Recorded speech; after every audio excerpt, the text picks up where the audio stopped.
A chuva caía sem parar contra as paredes de vidro do escritório da diretoria quando Ethan Caldwell, meu chefe de departamento, empurrou meu dossiê de promoção de volta pela mesa como se estivesse lidando com algo contaminado. 8 anos de noites mal dormidas, fins de semana sacrificados e respondendo e-mails de madrugada, tudo reduzido a uma pilha fina de papéis que ele mal se preocupou em ler. Aprecio sua dedicação, Cassidy, disse ele, ajustando a manga do terno impecável. Seu tom era educado, mas vazio. Mas, depois de avaliar seu desempenho, não acredito que você esteja pronta para um cargo de liderança sênior ainda. Não estava pronta. As palavras não me atingiram como deveriam, pelo menos não de imediato. Talvez porque, no fundo, uma parte de mim já esperasse por isso. Entendo, respondi com calma, cruzando as mãos no colo para me manter firme. Talvez daqui a 1 ou 2 anos, acrescentou ele, com um sorriso claramente ensaiado. Assim que você desenvolver uma visão mais estratégica. Aquilo soava como pura hipocrisia vindo de alguém que estava na vanguarda da Dynamics havia menos de 2 anos. Eu tinha ajudado a construir boa parte dos sistemas operacionais que ele agora apresentava com orgulho nas reuniões do conselho, mas permaneci em silêncio. Não levantei a voz. Anos de disciplina me ensinaram algo mais eficaz do que simplesmente reagir em situações de confronto. Obrigada pelo feedback, eu disse me levantando e pegando minha pasta. Ótimo, então estamos na mesma página, respondeu Ethan, já olhando para o celular como se eu tivesse deixado de existir no instante em que a conversa terminou. Além disso, o contrato com Harrington precisa da sua atenção hoje. Claro que sim. Era sempre assim. Saí daquele escritório da mesma forma que já havia saído de tantas outras situações críticas antes, quieta, controlada e confiável, mas algo tinha mudado. Não nele e em mim. Naquele dia, pela primeira vez em 8 anos, decidi que não queria mais passar despercebida. Meu nome é Cassidy Nolan. Tenho 42 anos, e tudo que construí na Vanguard Dynamics veio de um lugar que a maioria das pessoas naquele prédio jamais compreenderia. Antes dessa fase, antes da política corporativa e das salas de reunião impecáveis, servi por 12 anos como engenheira de sistemas na Força Aérea. Lá, a precisão não era opcional. Quando o equipamento falhava no meio de uma missão, não havia tempo para procurar culpados nem espaço para hesitação. Ou você resolvia o problema, ou alguém pagava o preço. Essa mentalidade nunca me deixou. 8 anos atrás, entrei na Vanguard Dynamics levando mais do que apenas meu currículo. Eu carregava o luto. Meu marido, Daniel, havia falecido depois de uma longa luta contra a doença, deixando comigo uma filha de 10 anos que, de repente, precisava que eu fosse tudo ao mesmo tempo. A estabilidade passou a ser minha única prioridade. Eu não buscava reconhecimento, buscava segurança. Naquela época, a empresa mal se sustentava. Os processos não funcionavam direito, os departamentos não se comunicavam bem e contratos importantes estavam por um fio. A maioria via desorganização. Eu via algo que podia ser reconstruído.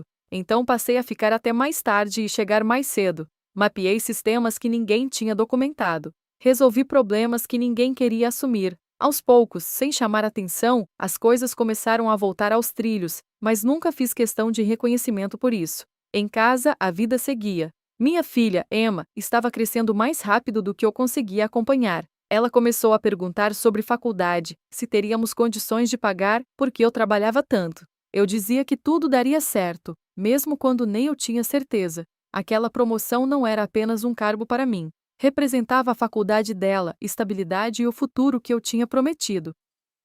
E naquele momento, sentada ali depois de ouvir que eu não estava pronta, percebi algo que ignorei por anos. Eu estava dando tudo de mim e ainda assim, parecia nunca ser suficiente. O que a maioria das pessoas na Vanguard não percebeu foi o quão perto tudo esteve de dar errado antes da minha chegada. A área de operações era um verdadeiro labirinto de gestores, cada um deixando para trás sistemas incompletos e processos sem registro. Quando entrei, não existiam fluxos de trabalho definidos, nem controle de dados confiável, nem acesso consistente a plataformas críticas. Grandes clientes já começavam a questionar se deveriam encerrar seus contratos. Passei meus primeiros 6 meses reconstruindo tudo do zero. Jornadas de 14 horas viraram rotina. Eu ficava até tarde, depois que o prédio já estava vazio, reunindo arquivos espalhados, refazendo relatórios a partir de dados incompletos e reconstruindo históricos de clientes que ninguém mais sabia que existiam.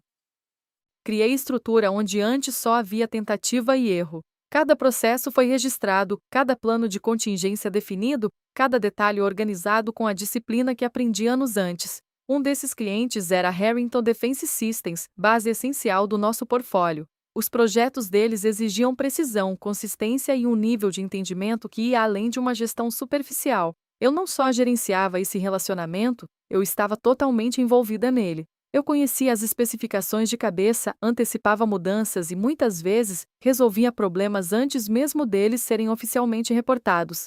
Eles frequentemente entravam em contato comigo diretamente, porque eu conhecia melhor os sistemas, mas toda a comunicação ainda seguia os canais oficiais da empresa. Enquanto isso, nas reuniões de liderança, a história parecia outra. As apresentações eram impecáveis, os números exatos e o reconhecimento crescia de forma discreta.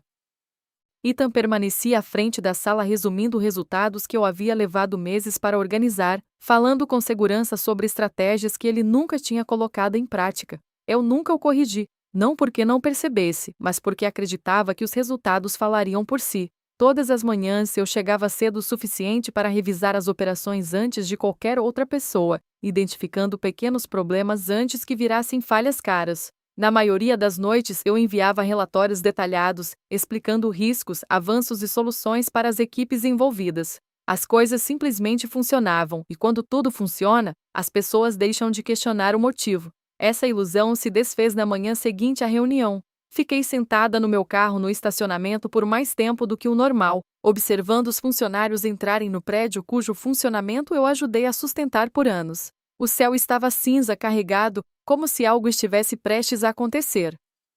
Pela primeira vez em muito tempo, não senti aquela urgência de entrar correndo e resolver tudo antes que alguém percebesse. Em vez disso, tomei uma decisão. Cheguei exatamente às 8 horas, nem às 7, nem às 7h30, exatamente às 8. Não passei pelo setor de operações. Não conferi os relatórios da noite anterior. Não procurei sinais de alerta nos sistemas que eu conhecia melhor do que qualquer outra pessoa. Fui direto para minha mesa, me sentei e abri apenas os e-mails que tinham sido direcionados a mim. Nada além disso. No meio da manhã, ouvi um leve rangido vindo de uma das unidades hidráulicas principais da linha 3. Eu conhecia aquele som, indicava desgaste nos rolamentos e, se não fosse tratado, poderia evoluir para uma parada completa em algumas horas. Normalmente, eu já estaria lá antes mesmo de alguém notar. Dessa vez, permaneci onde estava. Abri o portal de manutenção, registrei uma solicitação formal, anexei uma descrição detalhada e encaminhei ao setor responsável. Depois, voltei às minhas tarefas. Cerca de 1 hora depois, Jason Reed, um dos técnicos mais experientes, se aproximou da minha mesa.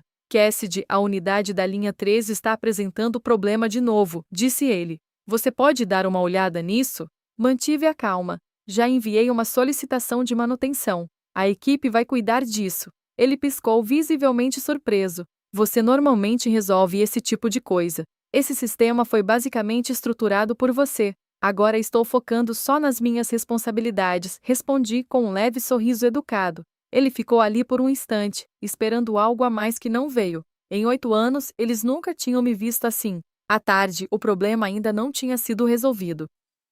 A equipe de manutenção chegou com atraso e precisou de mais esclarecimentos, já que o sistema tinha configurações complexas que não faziam parte da rotina deles. Arrumei minhas coisas às 17 horas e fui embora. Sem horas extras, sem ajustes de última hora, sem esforço silencioso além do necessário. Pela primeira vez em anos, decidi parar de sustentar sozinha um sistema que nunca reconheceu de verdade o quanto dependia do meu trabalho. A solicitação de manutenção ficou parada durante boa parte do dia. No início da tarde, o som da engrenagem ficou mais agudo, mais urgente. As pessoas no andar começaram a notar. Pequenos grupos se formaram ao redor da linha 3, com conversas baixas, mais tensas. Eu percebi a mudança no ambiente sem nem tirar os olhos da tela. Por volta das 14h15, alguém da manutenção finalmente chegou. Mark Ellis, um técnico competente, mas sem especialização em sistemas hidráulicos.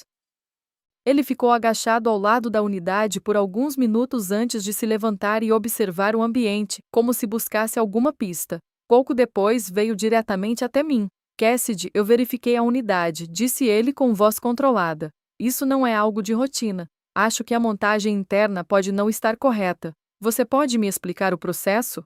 Olhei para ele, mantendo a postura profissional. Há um guia técnico completo na documentação do sistema. Ele franziu a testa levemente. Qual deles? Gerei um monitor em sua direção e naveguei pela pasta compartilhada. Arquivo de operações, sistemas de equipamentos, unidades hidráulicas. Está identificado como manual completo de montagem da linha 3. Eu preparei isso depois da última reforma. Ele analisou a documentação por alguns instantes, mas hesitou, já que o sistema exigia experiência prática prévia para ser interpretado com agilidade. Você poderia me mostrar rapidamente? Ele perguntou. Levaria 5 minutos. Entendo, respondi, mantendo o tom firme. Mas tenho um relatório de conformidade para entregar hoje à tarde. Tudo o que você precisa está no manual. Por um momento ele não respondeu. Não porque não tivesse entendido, mas porque não compreendia minha postura. Em 8 anos eu nunca tinha recusado ajuda. Ele assentiu devagar e se afastou. Ainda assim, dava para perceber a incerteza. O equipamento permaneceu parado pelo restante da tarde. Por volta das 16h30, pequenos atrasos começaram a afetar o fluxo da produção e, sem coordenação rápida, poderiam evoluir para problemas maiores. Os cronogramas começaram a pressionar, e as conversas ficaram mais tensas. Várias pessoas olhavam para minha mesa, esperando que eu interviesse a qualquer momento. Eu não intervim. Exatamente às 17 horas, desliguei o computador, peguei minhas coisas e saí sem olhar para trás. O sol já estava mais baixo no céu, projetando sombras longas pelo estacionamento. Pela primeira vez em anos, eu não estava revisando mentalmente os problemas que teria que resolver no dia seguinte. Em vez disso, dirigi até em casa em silêncio e deixei as consequências onde realmente pertenciam. Aquela noite pareceu estranha de um jeito silencioso e inesperado. Entrei pela porta da frente pouco antes das 18 horas, mais cedo do que costumava chegar em um dia de semana havia anos. A casa tinha um leve cheiro de sabão em pó e algo quente vindo do forno. Emma estava sentada à mesa da cozinha, com o laptop aberto e papéis espalhados à sua frente. Ela levantou os olhos assim que me ouviu. Mãe, as sobrancelhas dela se ergueram em surpresa. Você chegou cedo. Fiz uma pequena pausa, absorvendo aquele instante. Foi quase como entrar em uma vida que eu tinha esquecido que deveria estar vivendo. Sim, eu disse em voz baixa. Estou. Ela observou meu rosto como se tentasse entender se havia algo errado. Está tudo bem no trabalho? Pensei na pergunta com cuidado. Havia muitas formas de responder, a maioria complexa, mas nenhuma parecia necessária. Percebi uma coisa, eu disse, deixando minha bolsa sobre o balcão. Meu tempo vale mais do que eu vinha permitindo. Emma sorriu primeiro de forma tímida, depois com mais brilho. Isso quer dizer que você realmente vai estar no meu debate nesta sexta-feira? Havia uma esperança na voz dela que me tocou mais do que qualquer coisa que Ethan tivesse dito naquela manhã. Eu não perderia por nada, respondi. Acabamos conversando por mais tempo do que nos últimos meses sobre as aulas dela, a lista de faculdades e as bolsas de estudo para as quais estava se candidatando. Ela me mostrou uma redação em que estava trabalhando e, pela primeira vez, eu não estava distraída com e-mails nem pensando nos problemas do escritório. Eu simplesmente estava presente. Em certo momento, ela se recostou na cadeira e disse baixinho: Gosto dessa versão de você. Aquilo ficou na minha mente. Mais tarde, naquela noite, meu celular do trabalho começou a vibrar sobre a bancada da cozinha. Uma vez, 2 vezes, depois novamente de forma insistente. Olhei para a tela e vi uma sequência de notificações se acumulando. Virei o aparelho com a tela para baixo. O que estivesse acontecendo na Vanguard podia esperar até a manhã seguinte. Pela primeira vez em muito tempo, escolhi não levar os problemas do trabalho comigo para casa. Na manhã seguinte, as consequências eram impossíveis de ignorar. Cheguei novamente às 8 horas, entrando em um prédio que já não parecia mais sob controle. O ritmo habitual do andar tinha desaparecido, substituído por um murmúrio constante de tensão. As pessoas andavam mais rápido, falavam com mais dureza e olhavam ao redor como se esperassem o próximo problema, porque ele já tinha começado. Um pequeno grupo estava reunido ao redor da linha 3. A unidade hidráulica, agora totalmente parada, afetava a produção nas linhas adjacentes, e o acúmulo de pedidos começava a crescer em tempo real. Ninguém precisava dizer nada em voz alta. Todos entendiam o que aquilo representava. Através das paredes de vidro acima do andar, eu via Ethan andando de um lado para o outro em seu escritório, uma mão segurando o telefone com força, a outra passando pelo cabelo em sinal de frustração. Qualquer que fosse a ligação, não estava indo bem. Sentei-me à minha mesa e abri o computador, focando apenas nas tarefas que me haviam sido atribuídas, como se o restante do prédio estivesse fora do meu foco naquele momento.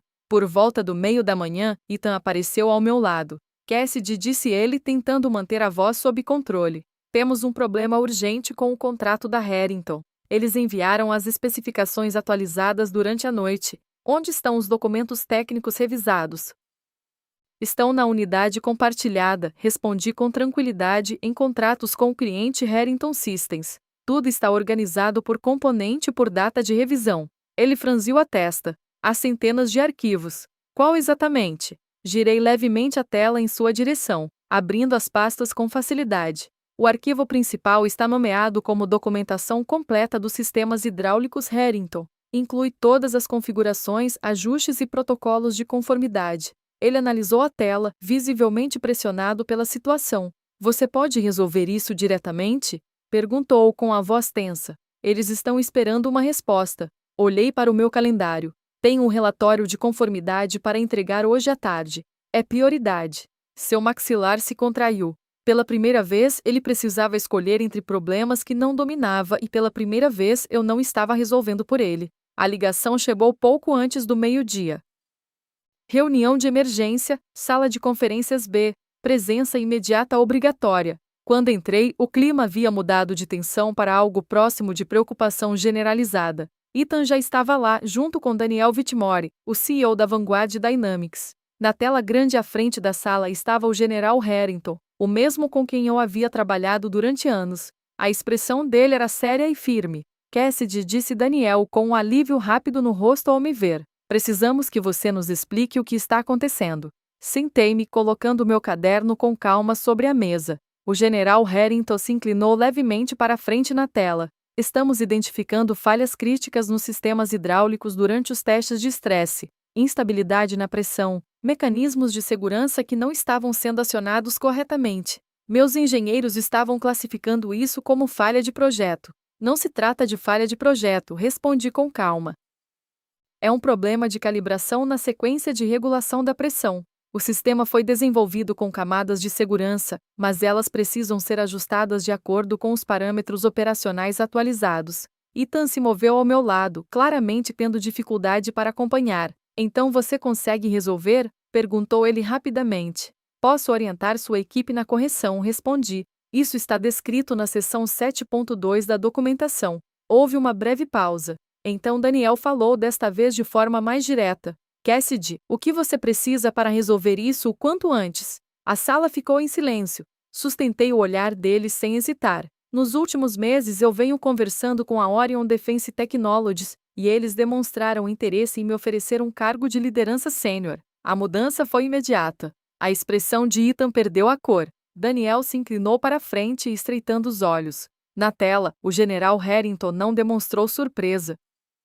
Faz sentido, disse ele com tranquilidade. Você é uma das poucas pessoas aqui que realmente entende nossos sistemas. O peso daquela afirmação ficou no ar. Se a Vanguard não conseguir reter as pessoas que realmente fazem as coisas funcionarem, isso vai gerar sérias preocupações na próxima revisão contratual, continuou Harrington. Aquilo não era uma ameaça direta. Era pressão bem clara. E pela primeira vez, eles perceberam exatamente o quanto eu tinha de poder de negociação. O silêncio tomou conta da sala por alguns instantes. Era aquele tipo de silêncio que surge quando todos finalmente entendem a situação e percebem que não há solução rápida. Daniel Whitmore foi o primeiro a falar. Cassidy, disse ele com cautela, e seu tom já não era distante nem formal como antes. Não queremos te perder. Qualquer proposta da Orion podemos igualar. Não respondi na hora, não por falta de resposta, mas porque, pela primeira vez, não senti necessidade de me apressar.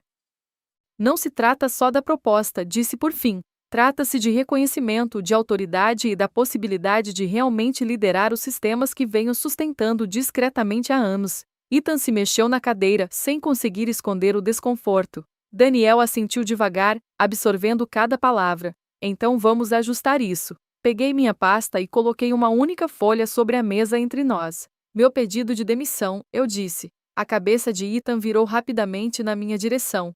Daniel pegou o documento na mesma hora, leu por alguns segundos e o colocou de volta com firmeza sobre a mesa. Não, disse ele, agora com mais convicção. Isso não vai acontecer. Ele se voltou completamente para mim. O peso da empresa parecia refletido em sua expressão. Vamos formalizar um novo cargo, diretor de operações técnicas, e iniciar o processo de aprovação imediatamente. A ideia é que você passe a se reportar diretamente a mim. Você terá autonomia sobre sistemas, processos e implementação.